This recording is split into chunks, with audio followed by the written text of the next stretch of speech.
was a size 10, and that was before downsizing. Well, we were going to England to visit my friends and relations there. And my next door neighbour had a dress shop. And she just had a new delivery, and she brought in this superb black sequined dress. It was magnificent. So I went and tried it on. And you've heard all the things. I was poured into it. It fit me like a glove, second skin, all that lot. Tell you what, my husband took one look at me, and I must have looked pretty stunning, because he said, buy it, and didn't even ask the price. Well, I looked again and I thought, I'm going to England, and all my friends and all my relatives are going to feed me. There is no way this is going to work. So I said to my friend, I was very sensible, I said, please, get me a bigger size. So of course she did, and I had this gorgeous dress. I was very sensible, but not sensible enough. In that sweet little black sequin dress, all my spare tires stood out, I confess. Oh, it really looked bad, and it made me feel sad when I thought of the figure that one time I had. So I looked in the mirror and frowned, 'cause the bulges stood out all around. Though I never wore it, I'll always adore it, that sweet little black sequin dress.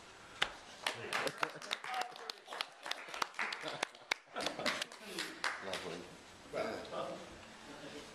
I shall address another bird theme. The Alice Blue gown is a nice... I take my inspiration for this one from Dennis Glover's Magpies. It's called Quaddle Waddle Doodle All the Day. A poet, name of Dennis Glover, wrote of a labourer and his lover. That pair, by bankers taken in, ended broke from breaking in a block of land Waipawa way, where magpies mocked their disarray with quaddle, oodle, waddle, doodles, as those farmers lost their oodles. It was not always rank dismay, with Tom and partner racked to pay to mortgagees the interest due. In former years, their cares were few. The time seemed right, the market good, as pines were planted for their wood.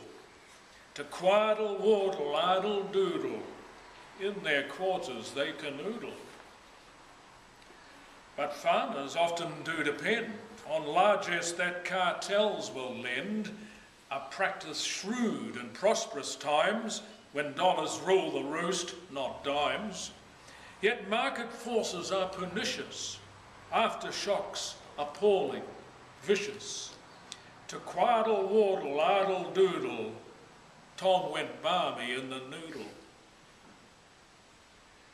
Like bankers, magpies are not moved by landsmen who are trampled, hooved. They quaddle oodle, quite detached, as farmer losers are dispatched to see the labours of the years foreclosed in hardship for arrears, while quaddle, waddle, doodle ring as owners shorn of everything. A sign it is of woeful malice that the magpie is so callous as to ope his beak and shout at hopeless creatures down and out, dispassionate and unconcerned for those who have been slashed and burned, Quaddle, wardle, ardle, doodle, we're the lords of Tom's caboodle. And it looks at the small world. There was no fanfare, no laying of foundation stones, no drawn-out karakia or speech of dedication. No media were present. There was no prattling of political platitudes on how the undertaking would ultimately be for public good, as indeed it would. There were no public consultations or call for objections. It was just that the time was right. Construction began with an initial leap of faith, and the gap was bridged. No OSH official was on hand to interfere. There was now a way, path across the void, and swiftly it seemed that transverse struts were laid for strength, horizontal, perpendicular, vertical and diagonal, an intricate tracery of construction, a cantilevered canopy. And there it was, an elegant symphony of symmetry, a poem to the builder's art, a sweeping disc suspended in outline against the sky. There were no accolades or adulation, no voices raised in vocal admiration. There'd been no instruction, no apprenticeship, nor tertiary degree. It was straight to journeyman for him, this gang of one. It was a triumph because no one had taught the spider how to make his web.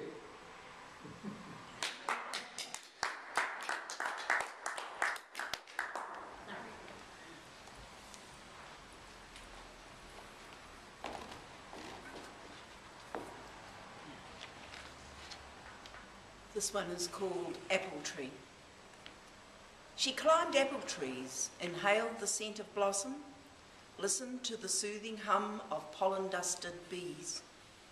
She swung, dreaming, below arched branches, watching the world go by, munched crisp green fruit, careless of time creeping, at snail's slow pace, heedless of an endless sea of life, horizons free, unbound.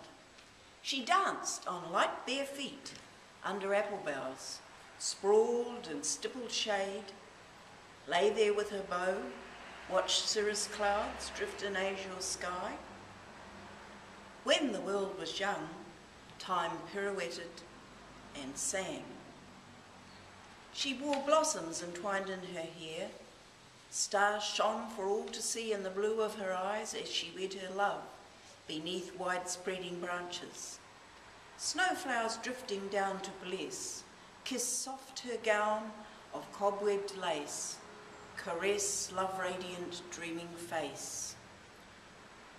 She carried picnics here, supplejack baskets filled with tempting treats, brought long-legged urchins to laugh and climb and swing. Beneath arched branches she watched the world go by.